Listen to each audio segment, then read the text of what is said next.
Pane, ďakujeme pekne. Ty si zapýtala na recept na šťastie. No tak možno ísť do nejakého amazonského pralesa medzi nahý amazonský kmeň, vyzlieť sa do naha a prežiť tam s nimi pár chvíľ.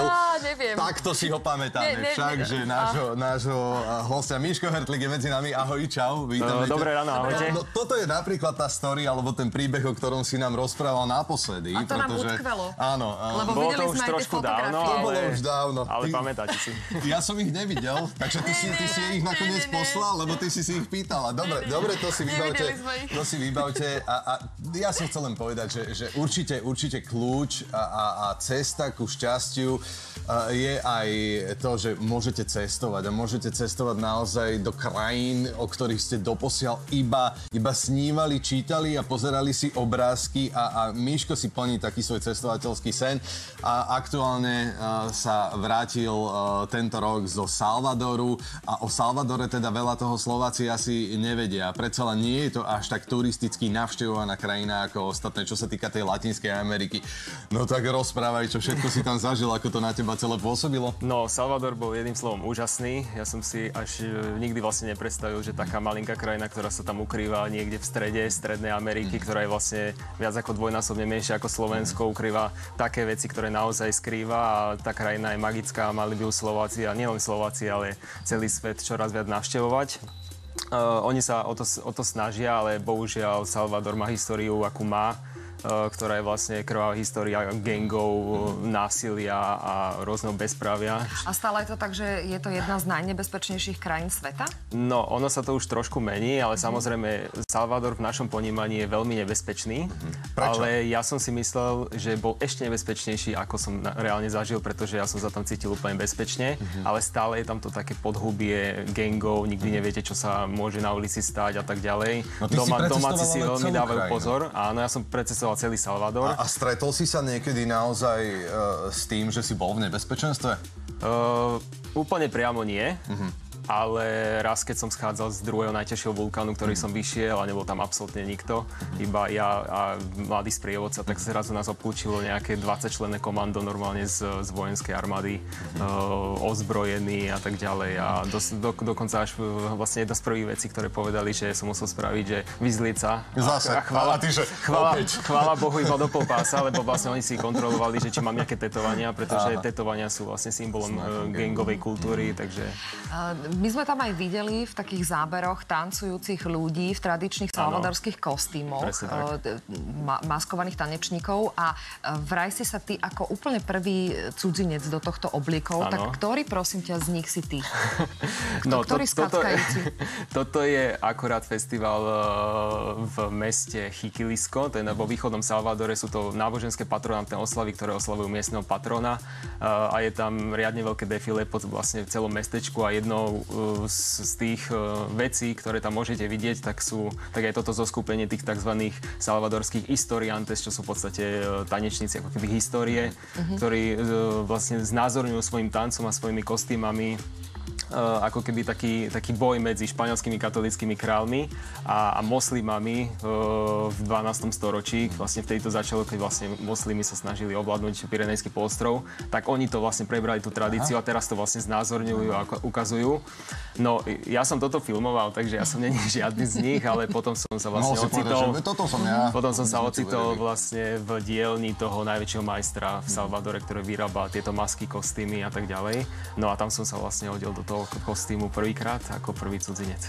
My keď sme cestovali po svete, tak ja som bol ten z tej partie, ktorý vždy hovoril, že teším sa na to jedlo, teším sa na to, že čo nám ponúkne miestna gastronómia. Čo jedia v Salvadore? Aká je tá gastronómia? Salvador rovná sa pupusas. Pupusas. Mnohí asi nevedia, čo to znamená. Je to jedlo. Pre nás možno má taký vtipný názov, ale sú to ako keby malé placky z kukuričnej múky, ktoré sa plnia rôznymi ingredienciami, najčastejšie nejakým slaným syrom, mäsom alebo fazulami, alebo nejakými kombináciami, bylinkami a tak ďalej. Majú to doslova na každom kroku. V Salvadore je to chutné, ale nemôžete sa toho prejesť, pretože už vám to potom pôjde hore hlavou. Takže treba skúšať aj iné veci z tej gastronómie, či už z tej pouličnej, čím je vlastne Latinská Amerika známa, alebo teraz aj diváci môžu vidieť na fotografiách také klasické, ako keby zo skupenia, čo môžete vidieť na tanieri, napríklad krevety na ananáse, alebo nejaká fazulová kaša, nejaké párky, hovädzie mäso, také klasické veci. Bol si vraj aj na festivale kukurice, kde sa volí Kukuričná kráľovná. Áno, je to pravda. Aj ty si dal nejaký svoj hlas?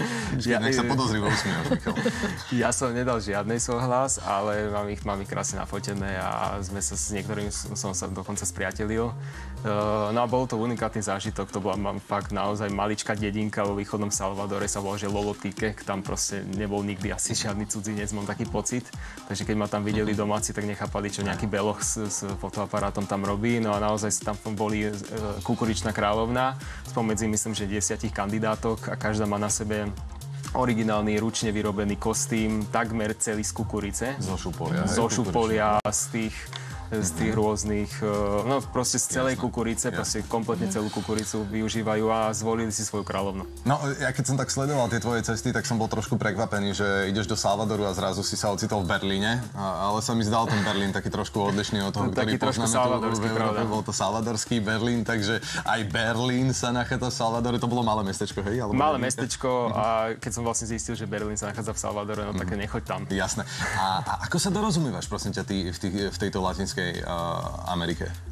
Tým, že viem dobre španielsky a aj španielčinu vlastne vyučujem, tak mi je veľmi jednoduché sa tam dorozumieť, pretože takmer na celom kontinente všetky vlastne krajiny, ktoré boli kolonizované španielskými konkvistádormi, tak dnes hovoria po španielsky, takže ja sa tam cítim ako doma, keby som po slovensky hovoril. Je to finančne náročné navštíviť takúto krajinu? Záleží, každému vždycky hovorím, že každý má nejaké iné priority, niekto chce byť aj v hoteloch, ja napríklad prespávam jedine u domácich, takže tam sa šetrí a tak ďalej. No dobre, ale čo prídeš, zaklopeš na dvere a opýtaš sa, prosím vás, prišiel som zo Slovenska, cestujem, chcem spoznať krajinu, mohol by som vás prespať?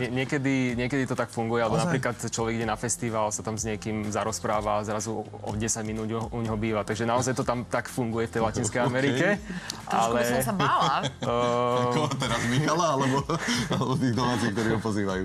Podľa toho zákona ale každej takéto mojej akože ceste alebo expedícii predchádza niekoľkomesačná príprava, takže ja si naozaj zháňam kontakty, snažím sa nakontaktovať na domácich a tak ďalej. A cestuješ sám, alebo občas ti robí niekto spoločnosť? Môj fotoaparát a ruksak. No, ale ja som videl, že napríklad bol si vyfotený a videá si mal s takými, akože, že ťa sprevádzali so samopalmi nejakí chlapi. To je potrebné? Toto má taký sprievod ozbrojený? To si asi videl teraz, keď sme išli z vulkánu, z toho Salvadoru. Áno. Tam, keď sme sa stretli v tom strede vulkánu, tak potom to, akože časť toho ozbrojeného komanda normálne nás doprevadila až dole, aby sa nám náhodou nič nestalo, lebo tam hrozil nebezpečenstvo reálne, že niekto na nás vyskočí, nejaký člen gangu z toho pralesa, aby sa nám mohlo niečo stať. Takže... No, veľmi, veľmi zaujímavé. Držíme ti palce na ďalších tvojich cestách a budeme sa tešiť, keď nás prídeš opäť informovať a prídeš nám aj ukázať, čo všetko si zažil. Ďakujem veľmi pekne za pozvanie. Tešíme sa aj na Viki Rákovú, ktorú privítame. Zostaňte s nami.